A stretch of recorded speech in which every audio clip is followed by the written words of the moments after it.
Good morning guys. Kakagising ko lang at masarap ang tulog ko ngayon.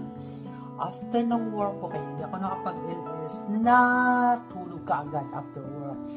Ngayon, pagkagising ko ay uminom ng kape at konting breakfast. Kasi guys, masarap talaga ang pakiramdam pag nakatulog tayo ng maayos. Pero guys, bago ko pagpatuloy ang lahat, ay maliligo muna.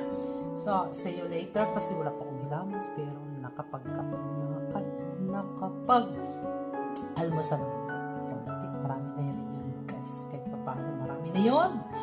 So, guys, see you later after na maligo ako kasi maligo muna bago tayo magdaldal. Ipapatuloy ng mga kadaldalan dahil may kukwento ko sa inyo na siguro naman ay alam na dito ng lahat. Bye! See you later. So guys, tapos na akong maligo at nakapag-toothbrush na rin. So, ituloy-tuloy ko lang hanggat makabihis at kwento sa inyo kung ano man ang ibig kong sabihin kanina na alam na ng lahat. See you later. So guys, dito na nagbabalik na tayo at natapos na ang pag-breakfast tulad na nakita nyo kanina. Pag-breakfast, naligo at narilito at malapit na rin ang tanghalian para magluto ng tanghalian. So guys, ang sinasabi ko kanina na alam na ng lahat, ang ibig ko pong sabihin noon ay ang oras ay umiikot lamang. So, yun ang ibig ko sabihin kasi ganito yung guys, pagkagising ko kanina ng umaga ay ang sarap kasi nga natama ako sa tulog. May tama sa tulog. Tama ang tulog ay masarap ang gising. So yun guys, ang inaano ko sa alam na ng lahat ay meron tayong umaga, tanghali at gabi. Yan.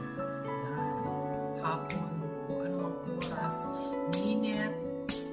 minutes, oras, isang araw, dalawang araw, isang linggo, isang buwan, at may taon. Yan ay uniikot-ikot lamang guys sa ating buhay. Ang point ko doon guys, habang masaya tayo kung ano napapasaya sa atin, ay ituloy-tuloy lang natin guys. Kasi, ang orasan kasi ay meron ding may oras talaga na nakasimangot ka, malungkot ka, umiiyak ka, kung ano-ano pa man. Ang inaano ko sa inyo guys, ang gusto kong ipagpaalam sa inyo, or alam nyo rin naman lahat, tulad na sinabi ko, alam ng lahat. Ang point natin dito sa mundo ay maging maligaya. Maligaya ay masaya at masaya. So, bakit nga ba maligaya tayo? Dahil alam natin kung ano ang gagawin natin sa oras na pag-ikot ng pag-ikot ng orasan. Kasi ang orasan na yan ay tulad din ng ating buhay na hindi all the time bata tayo, pataas na ng pataas ang ating edad. At makikita naman yan sa katawan, tatanda din tayo, lilipas din, tulad din sa kantang tatanda at lilipas din ito. Yung mga ganun ba? Totoo yun guys, at alam naman ng lahat. Diba? So, unang-una pa, totoo yan. Alam ng lahat. So, habang masaya tayo guys, gawin natin ang nagpapasaya sa atin dahil sa kalungkutan, nag-iisa ka lang nararamdaman. Alam natin yan. Kahit sino pa man. Dahil tayo ang may hawak ng sarili natin. So, hawak natin ang sarili natin, kaya hawakan din natin ang orasan.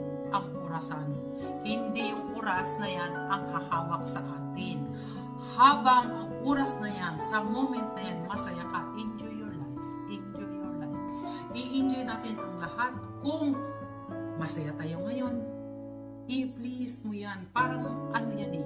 Yung bang orasan niya, ilang beses ka bang ulitin?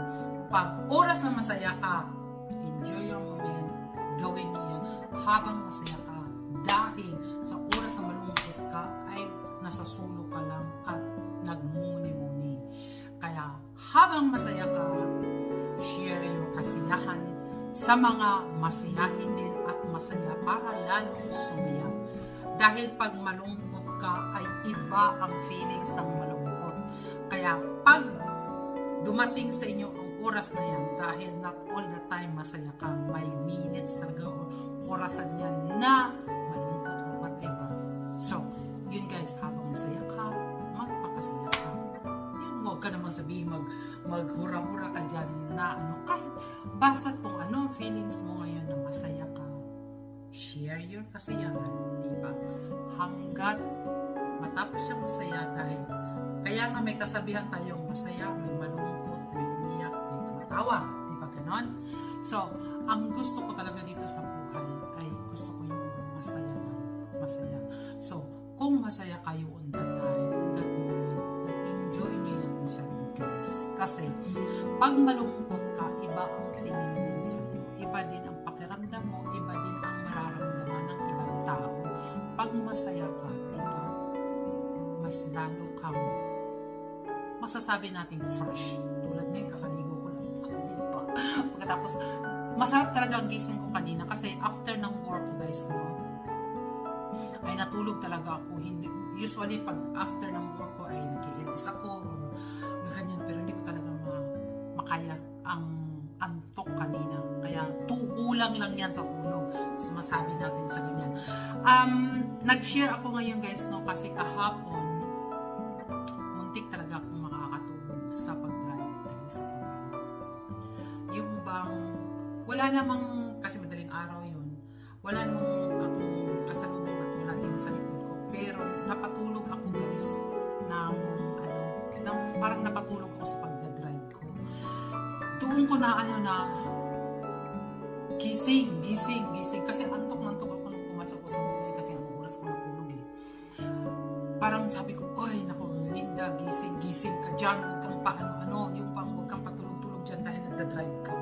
Tapos kanina naman guys ay medyo dumating na naman ang oras na yun na parang gusto ko talagang matulog. Kaya nag-stop ko guys ng lalo sa mga nagdadrive ha, nag-stop talaga, mag-stop kayo guys at mag-rest muna ng konti na parang makaya mo hanggang matapos yung pagdadrive mo.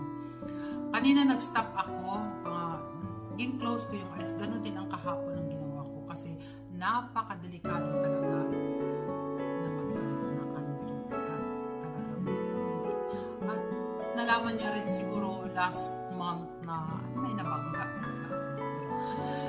Okay na yon, hindi ko na i-open yung kung ano pa man, pero ang sinasabi ko lang ngayon guys, basta masaya kayo ay sikapin nyo yung i-maintain nyo yung masaya kayo, dahil pag masaya ka ay maganda ang paligid.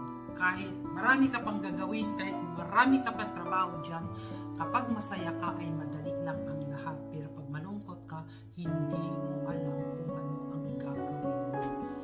Ang buhay dito sa mundo ay nagiging laging fight lang naman tayo. Kung sino ang ano ba to, matira ang matibay. Yun ang lagi kong na ano yan, matira ang matibay, di ba? So, pag masaya kayo on that moment, enjoy your life pag masaya kayo on that moment. Kasi, sinabi ko na hindi natin alam kung kailan talaga tayo lilisan dito sa buhay. Yun lang guys, ayoko na masyadong paanuhin to dahil ganun ang buhay natin guys. Ayaw man natin at sa hindi tulad ng orasan, may end yan ng orasan. Pero, babalik na naman sa una, alas 2, alas 3, alas 4, alas 5, alas 6. Diba? Bumabalik yan kung marunong tayo mag-ikot din yan sa orasan. Pero, wag nating hayaan na ang oras ang may hawak sa atin. Tayo ang may hawak ng oras at tayo ang may hawak ng buhay natin. Tayo ang may hawak ng sarili natin at tayo din ang magpapasaya sa ating sarili. Yun lang guys, sana naman meron lang kayong nakuha kahit konti lang doon kasi gusto ko lang i-share kasi hindi natin alam kasi masyado tayo lagi na lang tayong nagmamadali, nag-stress o whatever. Ang point ko lang ngayon, habang masaya tayo, kayo, lahat ay i-enjoy